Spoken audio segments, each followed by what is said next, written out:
Assalamualaikum warahmatullahi wabarakatuh. Saya Karissa Faldaifuya. Saya mahasiswi Universitas Nahdlatul Ulama Fakultas Keguruan dan Ilmu Pendidikan, Program Studi Bimbingan dan Konseling.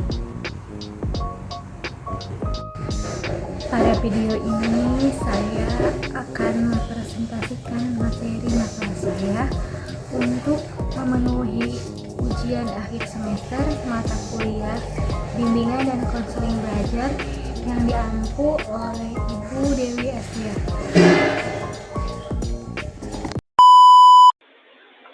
Baik teman-teman, langsung saja. Di sini kita akan membahas salah satu topik penting dalam bimbingan konseling belajar, yaitu diagnosis kesulitan belajar. Yang dimana ada dua poin pembahasan. Yang pertama, konsep dasar kesulitan belajar. Yang kedua, yaitu prosedur remedial. Oke, kita langsung saja. Poin pertama, konsep dasar kesulitan belajar.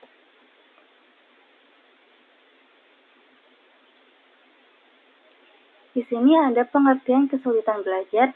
Secara umum, kesulitan belajar merupakan suatu gangguan atau lebih dari proses psikologis dasar yang mencakup pemahaman dan penggunaan bahasa atau tulisan. Dan menurut Siti Mardiati dan kawan-kawan, kesulitan belajar merupakan suatu kondisi dalam proses belajar yang ditandai oleh ditemukannya hambatan tertentu dalam mencapai hasil belajar. Mungkin bisa bersifat psikologis, sosiologis, ataupun fisiologis dalam proses belajarnya. Oke, selanjutnya ada ciri tingkah laku kesulitan belajar. Yang pertama, menurunnya hasil belajar yang rendah. Yang kedua, hasil yang dicapai tidak seimbang dengan usaha yang dilakukan. Yang ketiga, lambat dalam melakukan tugas kegiatan belajar. Yang keempat, menunjukkan sikap yang kurang wajar seperti acuh tak acuh.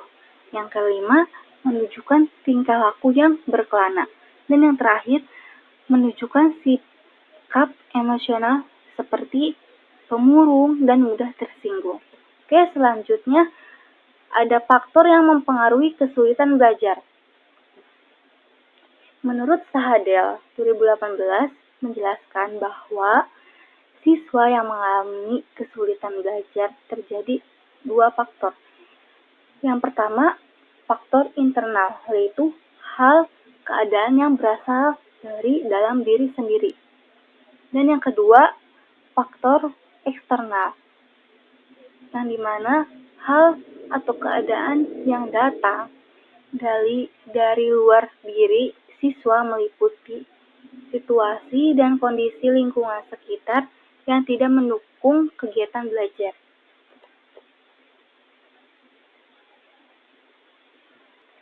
Nah, yang pertama ini faktor internal. Ciri-ciri faktor internal itu kurangnya minat perhatian dan minat dari siswa. Minatnya rendah terhadap pelajaran membuat siswa menjadi kurang fokus saat belajar. Mereka tidak memperhatikan guru saat menjelaskan sehingga tidak bisa menangkap isi materi. Yang kedua, ada kesulitan dalam memahami materi yang disampaikan oleh guru. Yang dimana ketika siswa tidak memperhatikan pelajaran atau tidak memiliki kemampuan memahami dengan baik, maka mereka akan kesulitan memahami isi materi yang disampaikan oleh guru. Yang ketiga, kurangnya motivasi. Siswa yang tidak memiliki dorongan dari dalam diri atau dari lingkungan cenderung akan malas belajar. Motivasi belajar yang rendah juga bisa disebabkan karena merasa pelajaran tidak penting atau sangat membosankan. Dan yang terakhir, tidak mempunyai tujuan belajar. Nah, siswa tidak tahu apa tujuan belajar tersebut, biasanya cenderung pasif dan tidak memiliki semangat belajar. Mereka hanya menjalani rutinitas tanpa tujuan yang jelas. Sedangkan dari faktor eksternal ada 3 ciri, yaitu lingkungan keluarga, kurangnya dukungan orang tua, suasana rumah yang tidak nyaman, atau masalah ekonomi keluarga bisa menghambat belajar siswa. Yang kedua ada lingkungan sekolah. Metode pengajaran guru yang kurang tepat atau tidak bervariasi, kurikulum yang terlalu padat atau tidak relevan, fasilitas bagian tidak memadai. Yang terakhir ada lingkungan masyarakat. Pengaruh teman sebaya negatif atau kurangnya akses ke sumber daya pendidikan di masyarakat atau penggunaan media dan teknologi yang berlebihan tanpa pengawasan juga bisa mempengaruhi siswa malas belajar. Selanjutnya ada faktor kesulitan belajar menurut Reper. Yang pertama ada disleksia, yaitu gangguan belajar yang ditandai dengan kesulitan dalam membaca, mengenali huruf, mengeja kata, dan memahami bacaan, meskipun tingkat kecerdasan anak normal. Yang kedua ada disgrafia, yaitu gangguan yang mempengaruhi kemampuan menulis. Yang ketiga ada diskalkulia, di mana gangguan dalam memahami konsep angka dan matematika. Selanjutnya ada macam-macam kesulitan belajar. Yang pertama, learning disability, yaitu ketidakmampuan seseorang yang mengacu pada gejala di mana anak mampu belajar atau menghindari belajar sehingga hasil belajarnya itu di bawah potensi intelektualnya. Yang kedua ada underachiever, yaitu kondisi di mana seseorang memiliki potensi atau kemampuan lebih tinggi daripada prestasi yang dicapai. Yang terakhir ada slow learner, yaitu di mana kondisi siswa yang lambat dalam proses belajar. Oke, kita akan memasuki poin yang kedua, poin pembahasan yang kedua, yaitu prosedur remedial. Pengertian remedial menurut Sugiarto menyatakan bahwa pengajaran remedial merupakan pengajaran yang bersifat penyembuhan atau kuratif dan bersifat perbaikan atau korektif. Nah, di sini ada bentuk-bentuk pembelajaran remedial.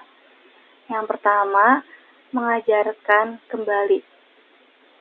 Pembelajaran remedial yang dilakukan dalam jam pelajaran untuk membantu peserta didik memahami materi yang belum dikuasai. Yang kedua, ada tutorial, yaitu memberikan bimbingan pelajaran kepada peserta didik yang belum memahami atau belum menguasai materi. Yang ketiga, ada diskusi kelompok, di mana siswa saling membantu memecahkan masalah dari pembelajaran sehingga pemahaman terhadap materi menjadi lebih mudah tercapai. Yang keempat, ada penggunaan lembar kerja, yaitu melalui lembar kerja tersebut membuat siswa dapat mempelajari kembali pelajaran yang belum dikuasainya. Yang terakhir, ada penggunaan alat audio visual, yaitu membantu peserta didik memahami materi yang sulit dengan lebih mudah. Selanjutnya ada prosedur pembelajaran remedial. Yang pertama ada diagnosa kesulitan belajar, yang kedua ada pelaksanaan pemberian bantuan, yang terakhir ada evaluasi dan tindak lanjut. Nah, di sini ada fungsi dan tujuan pembelajaran remedial. Menurut Ahmadi dan Supriyono, tujuan pembelajaran remedial yaitu yang pertama agar siswa memahami dan mengenali dirinya.